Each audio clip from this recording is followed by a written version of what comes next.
I was just reading some Reddit threads, and one user wanted to quit studying A Course in Miracles because she met some kind of teacher who claims to be enlightened. And when she had a Zoom conversation with her, she felt her Kundalini activated. And that teacher said that A Course in Miracles is fake. And so that person believed it because of her experience of Kundalini activation.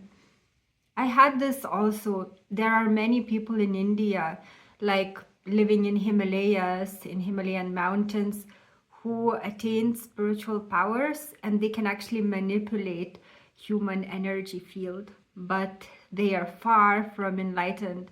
Some of them, they just seek powers over people, and they might themselves consider themselves enlightened, but through their actions you will know them. And I had the experience of one person who was wearing robes and spoke spiritual things, and as we were conversing, he was activating my body and I felt the energy work, and he kind of expected me to be very impressed and to proceed with his influence. But I knew I was not the body, and no matter what is done on my body, it's my decision what to do. So I'm saying this because some people who might want to be identified and speak that they are enlightened, and to prove that, they might have these tricks of even controlling your body in some energetic way, such as awakening your kundalini, you feel energy rising and so forth. But this doesn't mean that they are enlightened, and those who are enlightened, they usually will not show any signs, like supernatural signs, so that they don't attract the wrong people who are only after these phenomena. And they might show some things to those whom they tested and whom they know that they are not after the spiritual powers. So be very careful with those who manipulate your energy body, because all of us, as we are progressing, we are gaining some spiritual powers, but then if we start abusing, it's actually, I believe, we will gain really bad karma. If we will fall back into the duality, if we do it for the gaining power over others. And then there are also specific methods, and some people in India know of them, following which you gain powers without doing any work on yourself, like forgiveness, unconditional love. And again, yes, you might gain those powers, but I think that it's better not to, because the consequences will be very bad. So I'm just making this video in case anyone falls for that, especially those who are new to India, for example, or to gurus. And I'm not telling, like, some Indian gurus are genuine and they lead people to love and so forth, but there are many fake ones, and Indian people themselves know them, and they're very skeptical of each of the guru.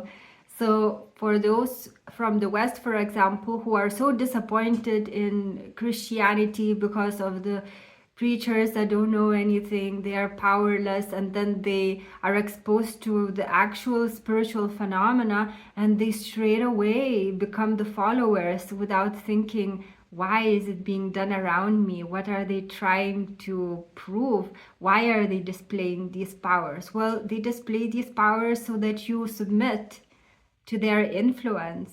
They want power over you, and I'm not telling all of them. I mean, there could be specific reasons, positive reasons why they might do so, but in general, those who display powers, especially if they don't know you, they are just met you, is just to show you that they are spiritual and so that you follow them. And then they might gain from you in some way, but gain they will. So be careful of this.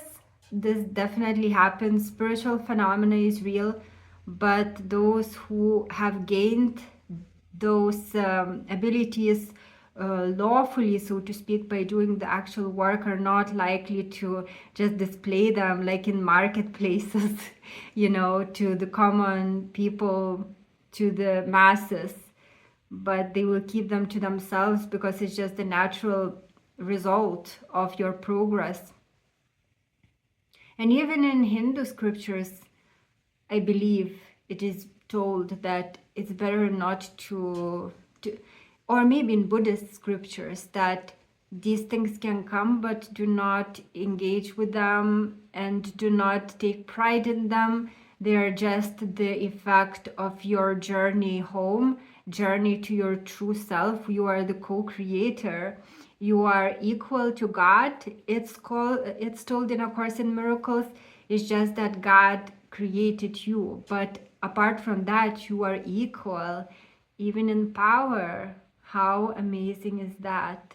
So of course, as we are going back, as we start being of our true nature, of course these spiritual powers will come. But then if you abuse it by like showing to others, what are you showing off? Like you're showing off in a dream world. Who would do that? Only those who are still asleep. They might have gained lawfully or unlawfully these gifts, but if they use them in the dream world, they are still asleep. Our task is to get out of here. And of course, as we are getting out of here, when we are becoming more and more of our true nature, which is magical, which is divine, of course we will gain powers not of this world, but they should not be abused in any way.